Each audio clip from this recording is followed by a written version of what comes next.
Once upon a time, in a television far, far away, MTV showed music videos. Then came things like YouTube, and showing music on television became unprofitable, so they started pushing regressive ideals and catering to idiots with far too much time on their hands and not enough critical thinking skills. That's when we got regressive asshats like Laci Green spewing her idiotic ideas into the ether. Here she goes again, this time trying to convince us that men are privileged by presenting people who now identify themselves as men. Yeah, it's as stupid as it sounds, so let's get started. If you don't think male privilege exists, you are wrong.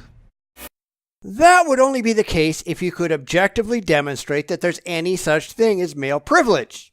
Now, of course, the lunatics on the left have yet to do that, but that doesn't seem to matter to them because they're just a bunch of special snowflakes who desperately want to feel good about the world, whether their beliefs are factually true or not. But sure, let's do some of that, shall we?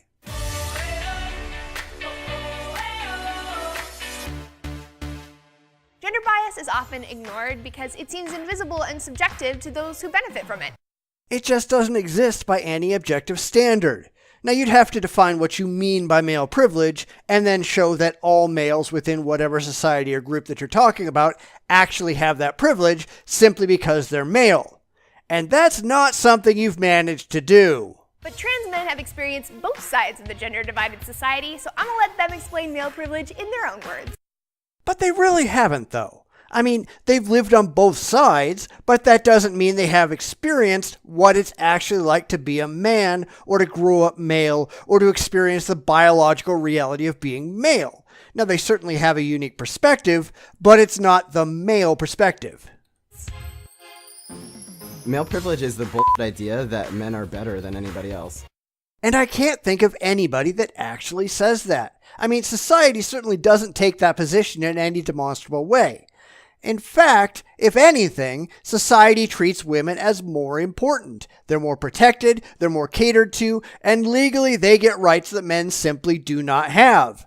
But don't let reality get in the way of your liberal philosophy or anything, okay? Male privilege is the ability to move about the world in the way that you want to. Okay, that's a nonsensical statement. Nobody automatically has the right to, quote-unquote, move as they want to just because of their gender. I mean, did Jeffrey Dahmer have the right to move as he wanted to when it came to raping and murdering young men? I mean, where the hell was his privilege? It's the experience of being left alone and free to be yourself. This coming from a woman who chose to transition into a man. I mean, exactly who stopped you from being yourself again? I don't see it. Privilege is also like the absence of experience. As a man, I have the privilege of getting on New York City subway train at 1 in the morning and don't have to worry about a man wagging his dick at me. That is a male privilege that I like. All right, who in their right mind gets on a train at 1 a.m.? Seriously. But this brings up something that recently happened to me. About a week ago, I was told that there was some homeless guy out in front of our office who was exposing himself to random people on the street. Did I say, well, hey, he's got male privilege. He deserves to do that? Nope. I called the cops, and they came and arrested the guy for indecent exposure. But by the same token, just a couple days ago was Free the Nipple Day. Did the cops come and arrest women who went around topless on that day? Seems there's a bit of confusion over who has the privilege. The first time I noticed I had male privilege was when I was walking home from hanging out with a bunch of friends who happened to be women. They had expressed being a little worried about walking home in the dark, and while I was walking, I realized that I had no worry in the world about being talked to or stared at or followed or assaulted. Funny, because statistically, men are more likely to be attacked and murdered by strangers than women are. Men under the age of 18 are 1.5 times more likely to be physically assaulted than women of the same age are. Men make up 80% of the victims of violent crimes committed by strangers. Men make up 65% of the robbery victims and are 2.5 times more likely than women to be sexually assaulted in an institutional setting. Men ought to be more afraid of being attacked than women. Now, women are more likely to be attacked by someone they know, but that's got nothing at all to do with walking home at night, does it? So a man could just walk down the street and no one is going to bother him. No one's going to ask him to smile. No one's going to ask him where he's going. No one's going to ask him if he's married. No one's going to ask him if they can walk with him. But this is something that I know women experience every day. The problem is, that's not necessarily true. Guys get catcalled too. Now, personally, I find the whole thing reprehensible and rude, but it's just something that everyone puts up with at some point in time. And the thing is, guys typically don't care. They don't respond, they don't get offended, they don't get upset. And the reason that a lot of people catcall is because they want to get a reaction. They don't think they'll get anything else out of it. They do it because they want to see someone squirm. If you don't want people doing it to you, don't respond to it. It will stop. That's a lesson you need to learn. Post-transition life, my God, walking down the street is so glorious. I can actually think. Yet you thought that doing this idiotic MTV video was a good idea. Maybe you ought to think some more in the future before you do other stupid things. First time I ever experienced male privilege was on social media. I've always been the type to express myself and talk real crazy. And when I did it prior to transitioning, it wasn't okay. But the minute that I transitioned and everybody looked at me as that male figure, it was like, oh man, that's hilarious. I'm like, hey guy, I've been hilarious all this time. So what are you talking about? Here's the thing. Nobody on social media has any clue if you're male or female unless you make it a point to tell them. Nobody knows anything about you unless you say so. Why the hell are you telling people this? Are you an idiot? And no, you're not hilarious. Here's the thing. Men are more likely to laugh at jokes told by men, just like women are more likely to laugh at jokes told by women. It's a social thing. Men have a shared experience with men, and women have a shared experience with women just because they're men or women.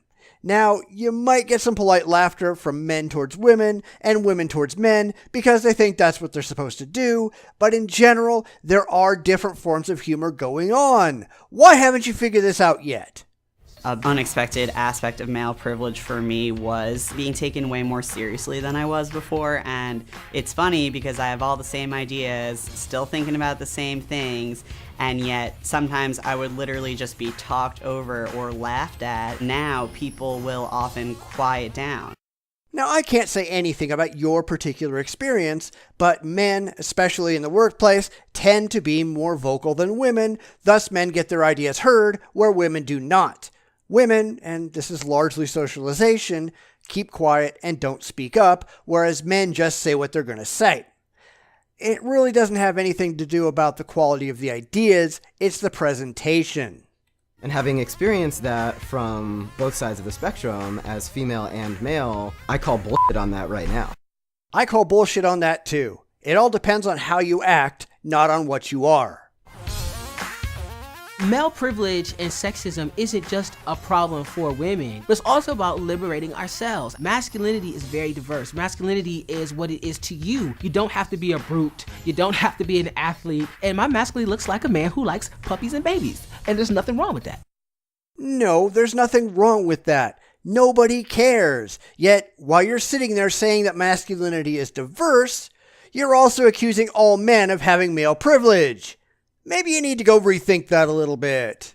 I was in the club this night and my brothers are around. I think it might have been Single Ladies. Something came on. And I'm like, the Single Ladies. The Single. And they go, you're a man now. Men don't wild out to Beyonce like that. And I said, but it's music. All right, I'm going to say something that will piss a lot of people off. You're not a man. Now, you look like a man, you dress like a man. For all I know, you've had the surgical procedure to make your genitalia appear male, but you're not a man genetically, and this is the most important point, you didn't grow up as a man. You can't transition and magically replace a lifetime of experiences as a woman with experiences as a man. It just doesn't work that way. So while you might identify as a man today, the mental processes and experiences that have shaped you your entire life, those aren't male. Deal with it!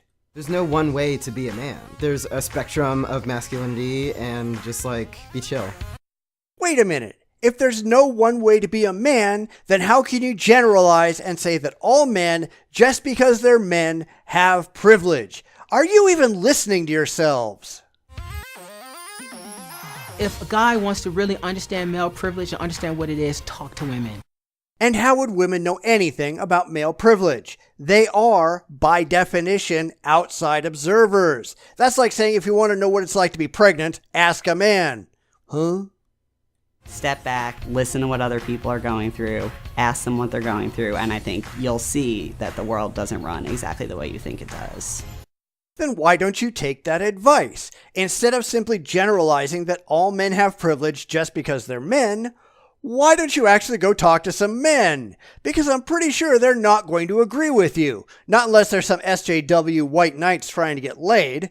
You're spending your time telling other people what their lives are like without understanding anything about it. And that's called hypocrisy. You're doing nothing wrong by having privilege. It's just what you do with it that matters. What does anyone do with it? You still haven't demonstrated that it exists in any way, shape, or form. You just make unsupported claims and pretend that you know something about the world that you have no demonstrated ability to actually know. Why is this something that happens with the regressive left pretty much every day? I always love how the political left spends all their time pointing fingers at everyone else, saying that everyone else has it better than them.